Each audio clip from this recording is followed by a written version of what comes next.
um, God is always speaking to us. And in his Spirit, he doesn't go silent. We just stop listening. And when we stop listening to what God is saying, then we fill in the gaps with our own thoughts and desires and intentions and actions. And that can get us off track, sometimes for a long time. But as we continue living in the kingdom, as several have already mentioned, I pray that we hear his voice in the morning or in the evening or in the noontime, when life's hard or when things don't go right or when money is taken. We do have to believe that $1,000 is coming, so because that's who God is. That's what he does. So, thank God. Today we are going to talk about life, but I want to focus for a minute on the things that Jesus told his disciples in Matthew 13, because sometimes the answers to our problems, the answers to our concerns, maybe the answers to even world debates and political challenges and all the things, sometimes the answers are not easy to see unless we open our eyes to the things that Jesus taught. And Jesus specifically says that he didn't say things in a way that everybody would understand them. So if you want to turn to Matthew 13, we're going to start with this, and we're going to proceed on to talk about a few aspects of the sanctity of life in our lives and in our world.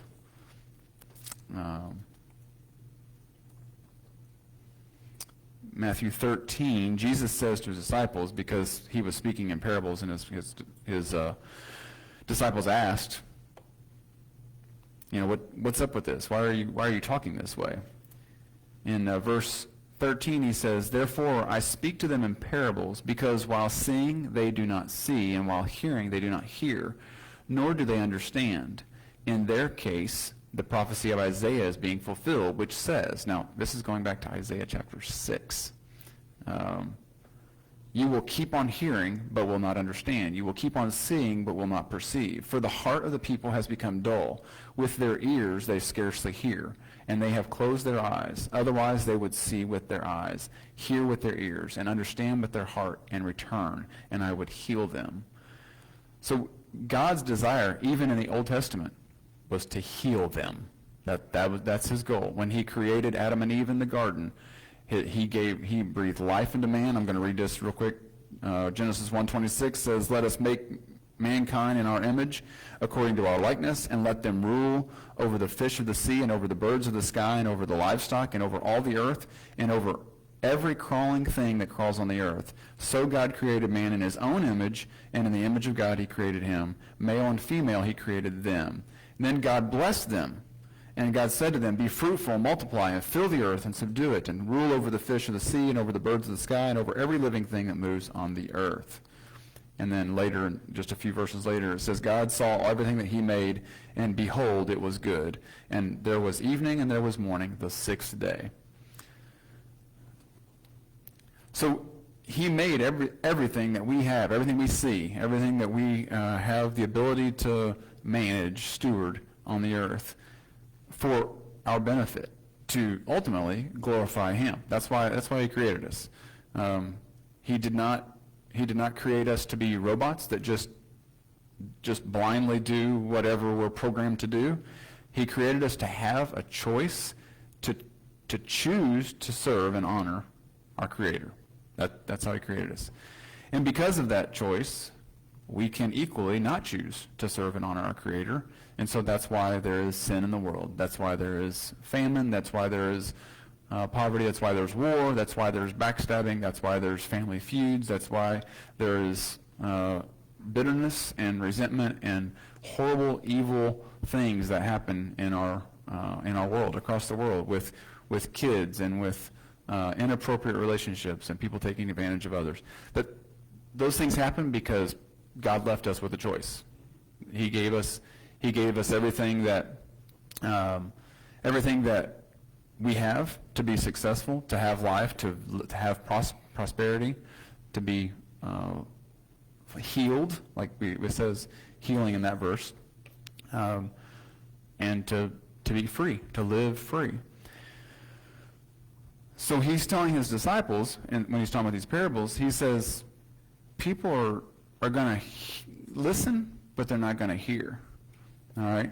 And so what I would say today is a lot of the challenges we have in our daily life, it is that moment. I mean, we've talked about it a little bit, that moment of surrender where we say, you know, God, according to the way that this person spoke to me, the way this person raised me, according to the cards that I've been dealt, the job that I have, the family, the whatever, the place that I live, my geography, according to all those things, I really don't feel like I'm set up to win. I don't feel like I'm set up to be victorious. And either you need to do something about it or you just need to change all my stuff. And if we don't at any point turn and say, God, what have I made of what you've given me? What have I done with what you have shown me? Because almost anybody, no matter how low in life that you feel, almost anybody can see that there's that kindness wins, that giving is better than receiving, that serving and honoring someone else, treating someone as you would like to be treated, most people see that that's a universal truth, and across any, sorry, is it coming on? Across all the world, and I'm not going to go back into all the religions, but we may touch on it a minute. This is a picture I showed last week. But people generally see that you don't just live on this earth for yourself. You live on this earth to be a blessing to others, because that's the way God wired us. That's the way he designed us. So with that said, today I want to talk about the sanctity of life. And I have a few things to talk about. But in the Ten Commandments, Jesus didn't talk in the Ten Commandments. Moses wrote these down from God. One of the commandments is to honor your father and your mother. And that is because that's where life comes from, right? Like, ultimately, God gives all of us life. But you were born to a mom and a dad. They gave you life. Whatever the circumstances, whatever the situation was, they gave you life. And the Bible is very clear from the Old Testament into the New Testament, even when Jesus was preaching, that you still need to keep that honor intact. Because, as we know, and I'm not going to preach a series on forgiveness or a sermon today on forgiveness, but honor is what you choose to give and choose to do. It's not based on what people deserve. It's not based on what your parents deserve. It's based on our heart, and that's how Jesus lived his life on the earth. He lived based on what he had to offer and what he had to give, not what people did to him. So that gives us hope that we can overcome, and he will give us strength to do that. So one of the commandments is to honor. One of the commandments is to not to take life, not to kill. And one of the commandments is to not commit adultery. And it's about commitment to a union that is life-giving. It's, I'm married to my wife. That's where we get all of our energy from. We don't need it from anywhere else. So not committing adultery. And that's a real thing. It happens everywhere. Christian, non-Christian, these failures happen. But it was one of the 10 commandments that God gave Moses. And it has to do with keeping that, I don't want to say Lion King, circle of life, but it's about taking what God gave us in the garden and just multiplying it and replenishing the earth and giving to the earth what God gave to us, giving to the people around us. And so that life is important. Now, what I want to take a minute and kind of review. I like to do this, and I won't always do this, but life is different in the world today than it was when Noah lived on the earth. All right? So when Noah and Abraham and Moses got started, there was no 10 Commandments. There was no Judaism. There was no all these world religions. There was people that prayed to their gods, and there were idols, and there were different miraculous things that happened in the wilderness and in the jungle and in wherever people were. But the world was not the same way when we read in the ancient culture that it is today. And so I just want to point to the fact that things have come a long way in 6,000 years. And most things are way better. I'd like to encourage you when you look at the news, look at your feed, whatever you look at on your phone, and hear from your friends and family all of the jibber jabber. The world is not a worse place than it was. And the reason why the world's not a worse place than it was, the reason why it's a better place than it was, is because of Jesus. Now, Jesus didn't come until the year 0 or whatever, 3 or 4 BC or whatever the actual day was when he showed up on the scene. And he was crucified somewhere around 27 AD, 30 AD, somewhere in there. But the world changed. Those 30 years, the world changed. But God was still saying a lot of the same message before that to these people. So when you read the Old Testament, I think it's important not to try, as a Christian, it's important not to take the Old Testament and try to make sense of it and justify why we do a certain thing or why we don't do a certain thing, because you have to put it in its context. Jesus wasn't on the scene yet. And when Jesus came, he said, all right, you've heard me say, don't commit adultery, but if you look at a woman lustfully in your heart, you've already done it. And you've heard the scriptures say, don't murder, but if you hate your brother, you've already murdered. Because the heart is where the problem is, and that's what Jesus came to show us, is the heart is where the problem is, not a series of things you got to do right and wrong in order to get to heaven. So the millennia, let's say 2,000 years between Noah and when Jesus came, the Greek and Roman Empire grew. There was lots of empires that came and went. But when we think of Greek thought, so when you think of Greek mythology, Hades, Zeus, Poseidon, all these Greek gods and all the mythology that goes with it, Hercules, those stories have lasted for thousands of years. And they have relevance to a lot of things in life and a lot of people that don't necessarily want to believe in Jesus specifically. But then the Roman government had its own gods. I don't know those names as well, but same types of things. And the Roman Empire grew largely all the way around the Mediterranean Sea. So basically they kind of owned a lot of ancient civilization. And they developed roads and infrastructure and aqueducts and so many technological advances that the world hadn't seen before. So again, here's the world becoming a better place, whether the reasons were right or whether the people were all good and believed in the right things, the world is becoming a better place. We have today some of our modern infrastructure is because of what the Romans developed 2,000 years ago. All right? And then Jesus came on the scene and he preached about a kingdom that would thrive and continue even if Rome wasn't in power, or even if Rome was in power. And it didn't make sense to people. Like, there's no way this can be, Jesus. It can't be. So within 300 years, Christianity became the state religion of Rome and most of Europe, which of course fueled Christianity to many other lands besides just the Middle East and India. So in 1,000 years before our nation was founded, there were scientific advances, there were literary advances, the printing press was invented, medicine developed, settlement of new countries around the world where, eventually there was somebody on every continent and every what today is today's nations. And then we're a baby country. And then some people came and colonized the U.S., what we call the United States of America. And it became what it is today in 300 years. But we have seen, even in America, we're all that. We think we're just such a great example, shining light for all the world to see. We've had a civil war that we fought over the rights of humans owning humans. We've seen civil liberties wars. We've seen women's rights advance. We've seen government outreach programs reach out to people that are in poverty, people that have disabilities, people that have handicaps from mental or physical disadvantage, and then there's other disadvantages that our government has honed in on to try to help people to have an opportunity to have equal opportunities with other people that are born with those advantages.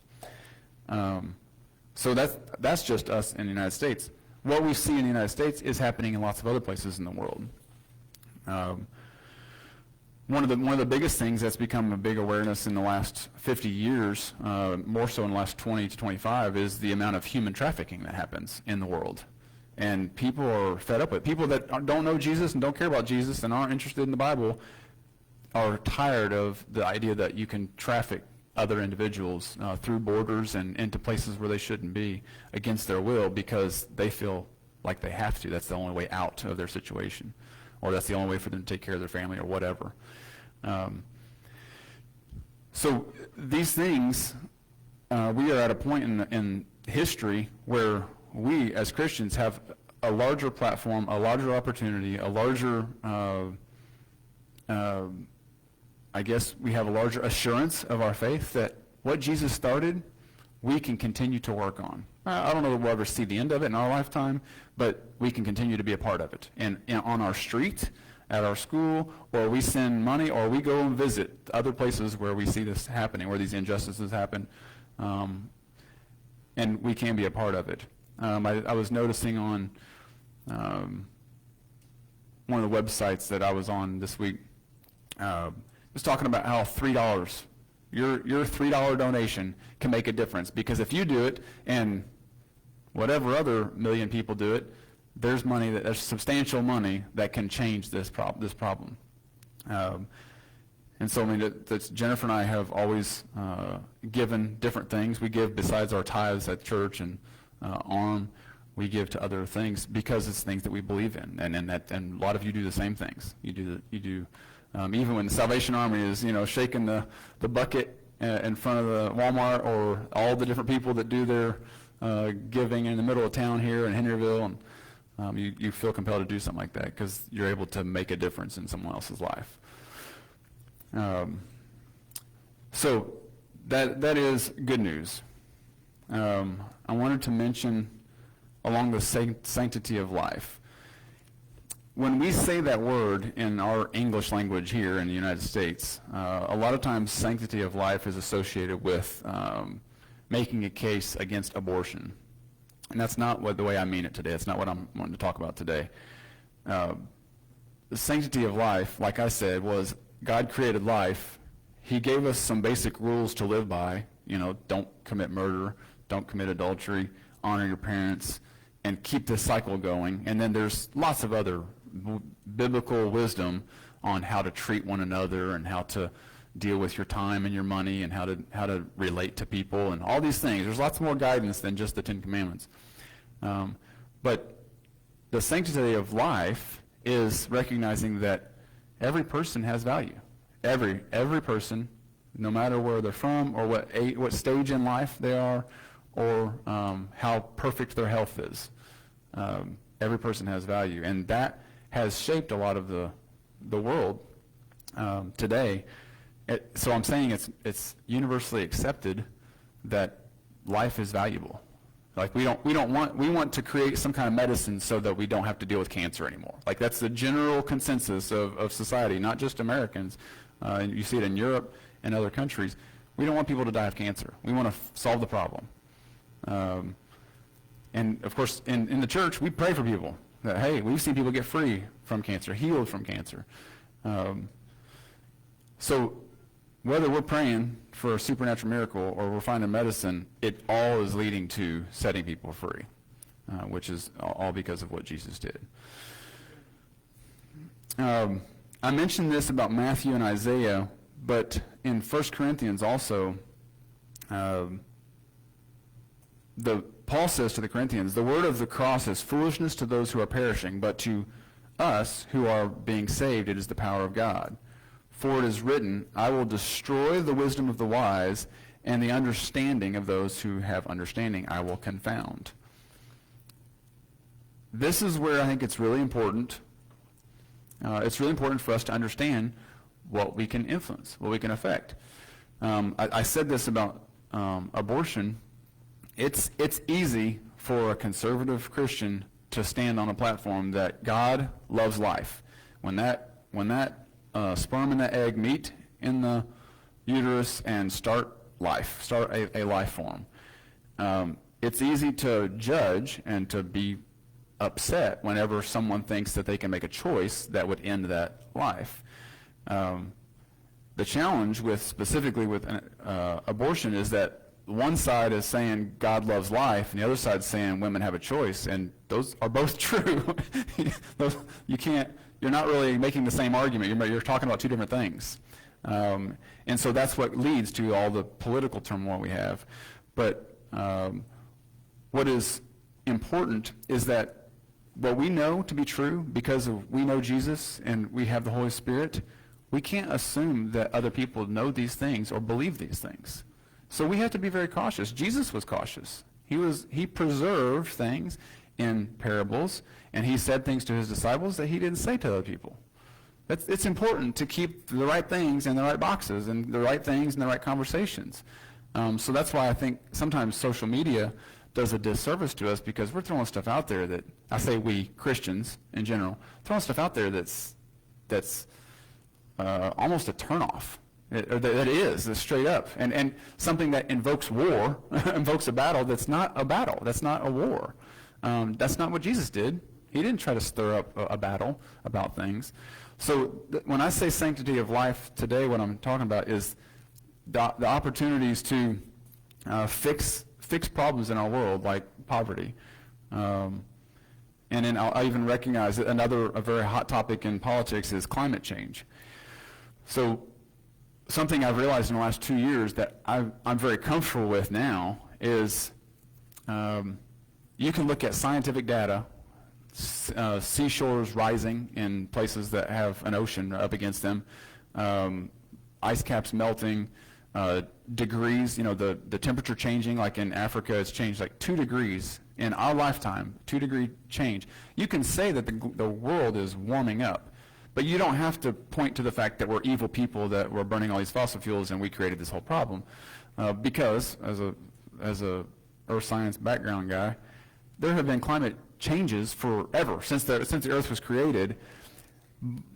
So we don't necessarily have to jump to conclusions and say we're evil people who are destroying the world, but we do have to recognize that there are people that live with tropical storms and other things that they didn't have to live with 50 years ago. There are islands that are just disappearing in the ocean that had people living on them.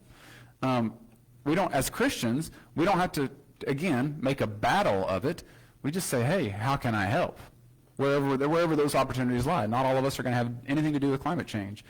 But we should definitely be aware that if Jesus was in this situation today, if he was walking, he would be patient, he would be gracious, he would understand, he would talk facts, not, well, I feel like. Jesus wasn't an I feel like kind of guy. He was like, I say what the Father tells me to say, and I do what the Father tells me to do. And what the fruit of Jesus' life is that he impacted the world. He left the world a better place than when he came. I mentioned climate change because it's something that's affecting Africa significantly. Because I'm going to talk about poverty for just a second. Nearly 18% of the world's population is in Africa, compared to 4.2% in the United States. So that when you think about the United States, how big it is, from New York to San Francisco to Alaska, 4.2% of the world's population. In Africa, which is a very large continent, and it's in the center of the world, right? 18% of the world's population. There are 47% of the world population that make less than $6.85 a day. All right, now that to us seems unreasonable. In the United States, you can't live for $6.85 a day. It's not possible. But in a world population line, that is where poverty is determined. Because in other countries, if you don't have a lot of modern conveniences, all you need is a roof over your head, if even that, and you just need to be able to eat every day. So it's as extreme as it seems. This is from the World Bank organization, 47%. And extreme poverty across the world is classified as $2.15 a day. And that number was going down steadily. Can you go to the next slide?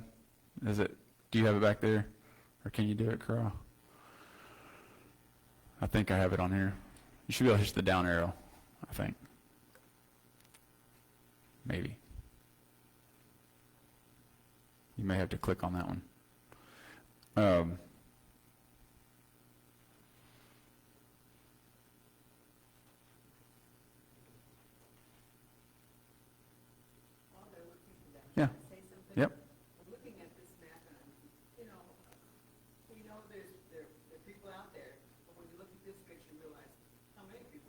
Yeah. At map like this.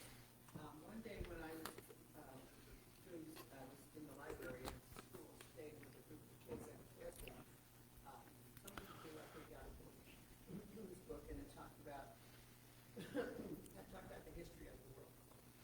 And I made a copy of that. I took my phone and made a copy of it. And somewhere in the center of all that, in the Mesopotamia, the basin there where life came, where we know that when you talk about islands of the sea where people lived there, there were people, how did they get there? Mm-hmm. They said that people who study the heritage and the foundation of man, where they came from, they said they have found that all of mankind has come down over the years down to one DNA Mm-hmm. that they have found in the basin. It's a woman's DNA, and they said for all purposes we call her Eve. Mm-hmm. They said that all life came from that woman's DNA. In Africa. Somewhere in the Yep. And it's in the Sudan, I believe. And I thought, oh, interesting, if they can go all the way back to Eve, Mm-hmm. and they can that way. Mm-hmm. That is true.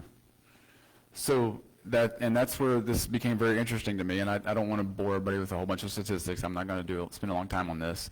But if you look at the chart up there where you can see the line going down, that line, the dotted line on the left, it starts in 1950, and this is the amount of people in the world that live on less than $2.15 a day, the extreme poverty in the world.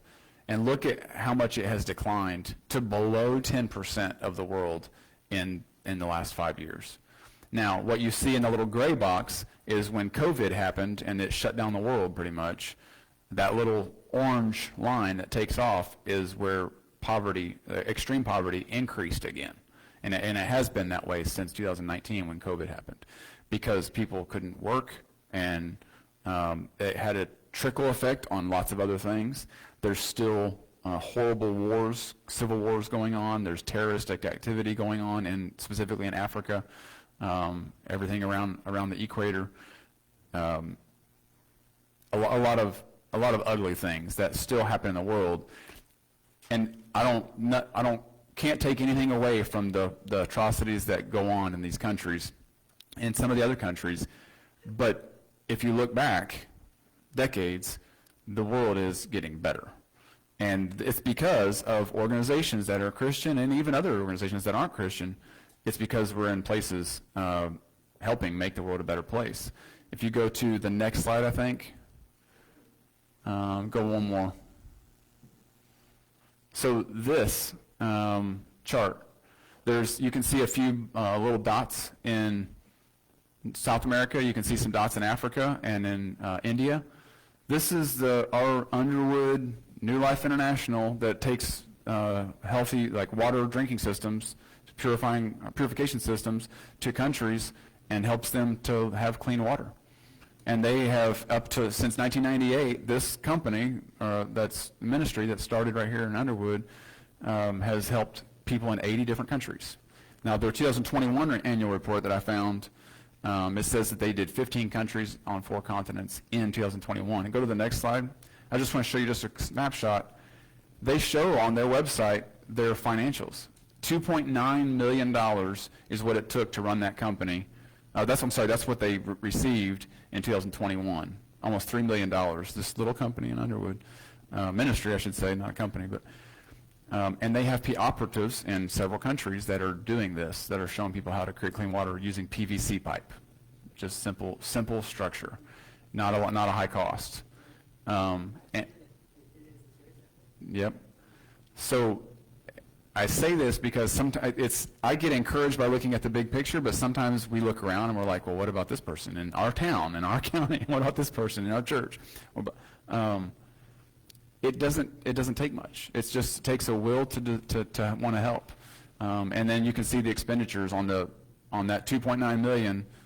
Their total expenditures were 1.3 million in 2021. I'm sure that's probably because they're saving money to build something or whatever. And then their expenses it's nearly 60 to 70% are just taking care of people overseas. And if you look their cost for administration, which would probably be some salaries and some stuff for internal, is like 11%. So I just want to highlight that. Go ahead and go back to the war slide, 2 slides back. Yep. Those are good things that are happening, and this is just Scott County. There's ministries like this everywhere that are doing things like that. And so that's why I say the world is getting better. Countries at war. If you see the orange countries and the blue countries there in Africa, you're looking at countries that are dealing with drug wars in the blue, and then terroristic activity in the orange ones. And that comes from a huge clash, largely of I thought I turned my phone off. I apologize. That comes from a clash of a democratic government, a democracy where people elect and rule and for the benefit of the people, and people that want to use religion to govern. Religious ideals. And when you get into religious ideals, we've seen it happen in Christianity in the United States. Everybody thinks they're right, but nobody's right. You know, like let's go back to Jesus. Let's go back to what he said. we try to draw lines about how we should baptize and how we should eat and what we should eat and what our church should look like and whether we should sing from a wall or from a book or not have any music instruments. All these things we make important, but we can't even get that stuff, the simple stuff, right. They're fighting. There are wars that are happening and terroristic activity happening in all these countries in Africa because somebody thinks their religion's right, and they think they have the right to have power because our tribe has waited for this moment, and we're going to take advantage, and we don't care about any of you all that are not in our tribe. It's the way the world worked for years and years and years, and it probably was most of the world at one point, but we're down to kind of this area being where it still happens. And you compound that in Africa with a hot climate, not a lot of places to grow. You can't farm a lot of stuff in many places in Africa, and you add this violence to it. That there's a lot of the religion in those orange countries does not allow for girls to get a good education, for women to have jobs, have roles in politics. Now, you say what you want. I don't want to try to get political, but in the other countries in the world that are not on that map, that are not highlighted, women can be in politics, and women can have good jobs. Women can go to college. Women can have. So there's probably some kind of connection where we allow these opportunities to allow people to be people. We're all equal, right? So anyway, Colleen, what were you? That's Russia and brown, right? Yeah, Russia's in brown. Why is that old? Because of communists? It's in brown because of Ukraine. Okay. It's a war. Because They're at war. Yeah. Yep. So, yep, the only 2 countries that are at war right now, with each other. So. Your orange ones are basically your religious wars? It's terrorist insurgency. So that can be religious or not necessarily. It can be tribal just as much as religious. So anyway, you can anywhere. You can find this stuff anywhere. I try to look at reliable sources that aren't just, because sometimes people want to throw stats to prove a point, and I try to find things that are somewhat scientific or, World Bank. But anyway, it's just the idea, if you go back to the first slide, or the picture, you can see on the Africa map that you have Islam in the peach color and Christianity in the red color. And I made it very clear last week, that does not mean everybody in the north half of Africa is Islamic and everybody in the south half is Christian. It just means that's the predominant religion in that country. And so you can see the wars, the problems with the climate, all the things compound right there in that belt that is the middle of Africa. And so there's still a lot of work to be done. But the world is becoming a better place. And in my mind, that hope is Jesus Christ and the things that Jesus does in us. I listened to John Alley yesterday when I was mowing. I mowed like less than 1 hour. Jennifer mowed like 4 hours. But in the time I was mowing, John Alley was talking about how he had taken people into his house over the years, over 30 years of ministry, 94, 30-plus years of ministry. Taking people into his house, giving people things when they needed something, people having a hard time. Mother gets divorced, has 3 kids, and they don't have the income that they had, whatever, making sure that the church took care of them, those types of things. And he said all these things, he said, these come from compassion because I'm a Jesus follower, because I have the Holy Spirit in me, because I know what Jesus did for me, so I want to do that to other people. That is what is fueling the world. That is what fuels the world and makes it a better place. It's what causes us to do that every day. So, COVID, I already mentioned that. And then just another note on Africa, and I'll leave this one alone. At the end of World War II in 1945, nearly every country in Africa was subject to colonial rule or administration. Following the founding of the UN in 1945, that'd be the United Nations, which is more world government type organization, and its massive decolonization effort, Africa is now virtually free from colonial rule. In 2011, South Sudan became Africa's newest country when it gained independence from the rest of Sudan, and it was based on democracy, having a democratic government versus a non-democratic government. So you can see, 1945 was not that long ago. So that's why people are still confused, and people that I watched my dad go through this, and now it's my turn. I'm going to be the guy, and we're going to rule this thing the right way. And the fighting and the warring still happens. But anyway, we know that God gave us life. So when we talk about sanctity of life, Isaac asked me this morning, we are talking about life is unique. Nothing else in the world. Like animals are important. We love them. We love our pets. We love wildlife. We love all the things that creep and fly and swim. But human life is a very special gift that comes from God. And so it should be set apart. It should be regarded as something very important. So when we say sanctity of life, we're saying that creation of life is something to be preserved.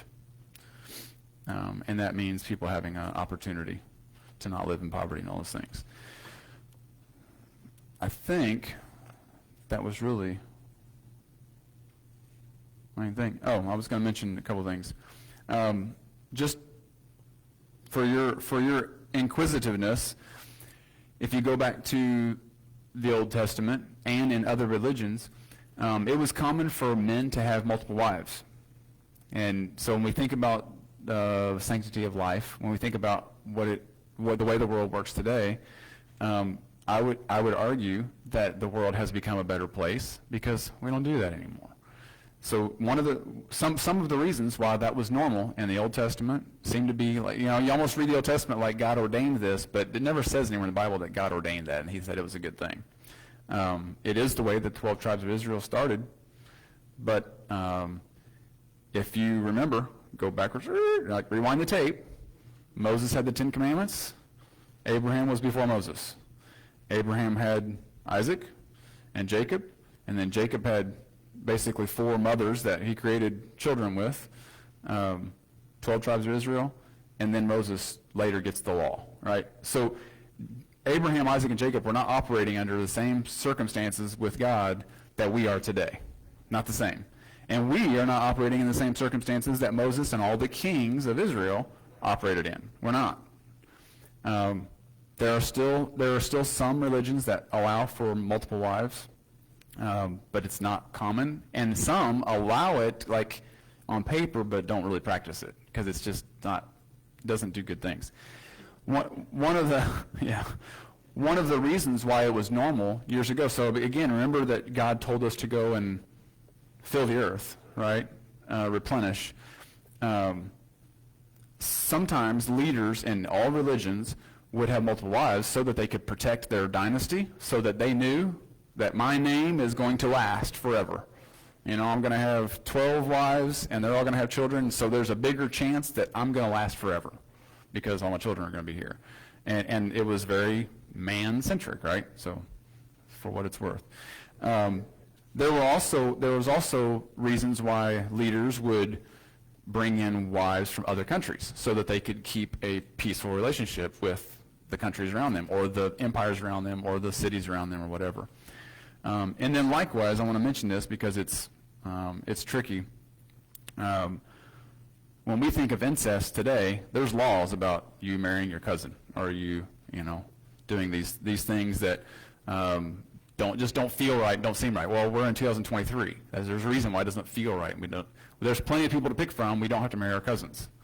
But in the days of Abraham, Isaac, and Jacob, in the days of Adam and Eve, in the days of Noah and his children, there wasn't a whole lot of people. And back in the beginning, the gene pool was pure. There wasn't as much disease. There wasn't as much of the problems that we have today.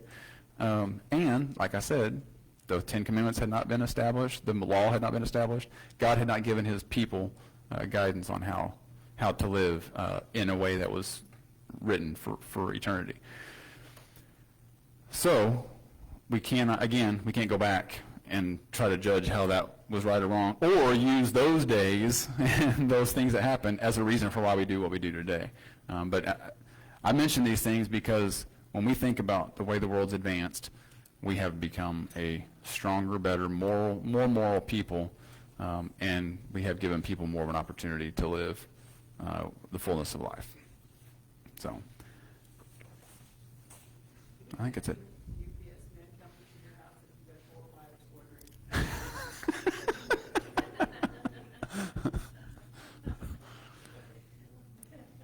So I will leave this. If you want to read Matthew 13, he says these things. Jesus says these things to his disciples. He's like, be cautious of how you deliver your message to the people around you, because some people are not ready to hear the message that you're excited about. And so I think we have to be sensitive to the Spirit and sensitive to people, what we know about the people around us, to make sure that we're presenting the right things.